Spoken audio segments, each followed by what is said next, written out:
dyan naglalista. Period. Titik karon. Sumpa karon. Isumpay yung defeated. Di absoluto na defeated. Holy Scripture excludes. Kung sa'yo pasok sa excludes, walay labot. Ang include, labot. Exclude all changes. Walay labot ang tanang kabaguhan from God and positively ascribe. So anything positive, hatagay. Sa kailan sa positive o negative i-ascribe? Ang Diyos buhay. Is that positive or negative? Positive. Ang Diyos patay. Positive or negative?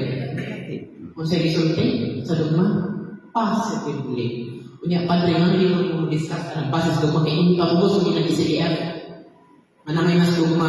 Muna na kong question ka sa letter ni Cardinal Vidal. Sa duha ka letter ni Cardinal Vidal, asay ang saktuan niya. Nas video ko na to. Ato i-question. Sila na ito bago. Okay. Positively as dogma niya, dili ang opinion. Nga, ako yung statement. Kung mag-vote ko, hindi wow ko ng church. Matulad ni Father Greg, self-magisterium daw si Bradshaw. Toto, ano ba?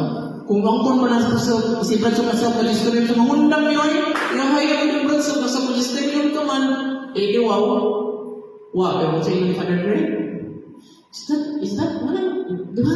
Dapat silang parisari mo unang pakita. Sometimes, respect begets respect. I'll show you respect, and I'll get respect. So, positively ascribes. Ang Diyos, ang pag-antos, positive, negative. Ang kalipay, positive, negative. Ang nadamag, gigutom, positive, negative. Pero kung sa exulting, positively ascribe. Ayaw paggamit ang termino nga i-ascribe, ipahamtang mo sa Diyos, nga negative, kay supag na sa immutability ha. Dugma, absoluto na, sa pag yun. Definitive pag yun. Kunya, nalisa nyo na, Padre. Sunod, positively ascribes to Him absolute immutability. No change, not shadow of alteration. Ito ang shadow. Wait, landong. Ang landong. Mismo galing ang landong, hindi kayo makusap. Yan. Diba, pumunta itong liyog, ako na, hindi na itong landong. Ito na itong landong. Hindi kinamunahin ang landong sa liyahan. Nagpilo ko niya, ang landong, pinalingkod. Di ba? So, mismo ang landong, grabe ang pamugos sa simbahan. Bisa ang landong na hindi na mausap.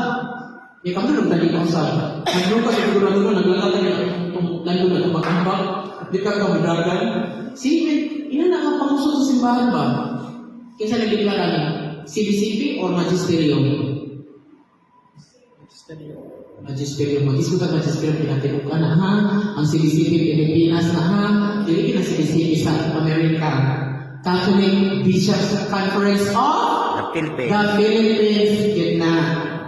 Okay. But you remain. Okay? No change, not shadow. Ang alter ang yung shadow. Ano si alter? Alteration. Bawang ini. May mausap. Like, alter na ko niya akong cartoonist din, but you remain, magpabiling dito na siya, and you are always the self-same. Ikaw kung umunsa ka, mauna siya ka. Ang sunod na statement, namutanan ko sa inyo, muling yung tupag, kung siya gigamit sa simbahan. Palihog ko basa. Yan kami basa. Life and activity are associated with God immutable.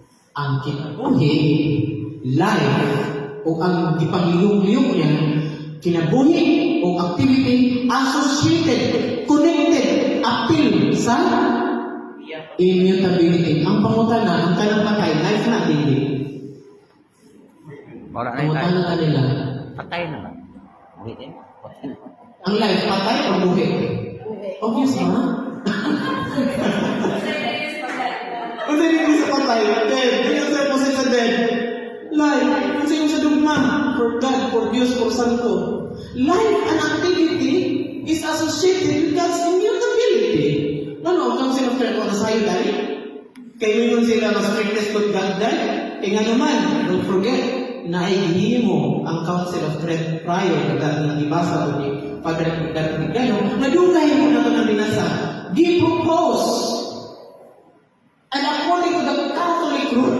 according to the dogma or according to the Bible, according to the scripture, atong sipahan natin according to the scripture, ano, mabasa sa Biblia. According to the Catholic rule, so the church have decided na muna yung ano man, yung sa inyo, sa dogma, muna ako ginigyan yung life and activity. Which part of life ang manakit death? Kamu na rin kabalong. Atong mga gipa-eskwela sila ilikan, ngayong balon, ang life, parehas na nas death.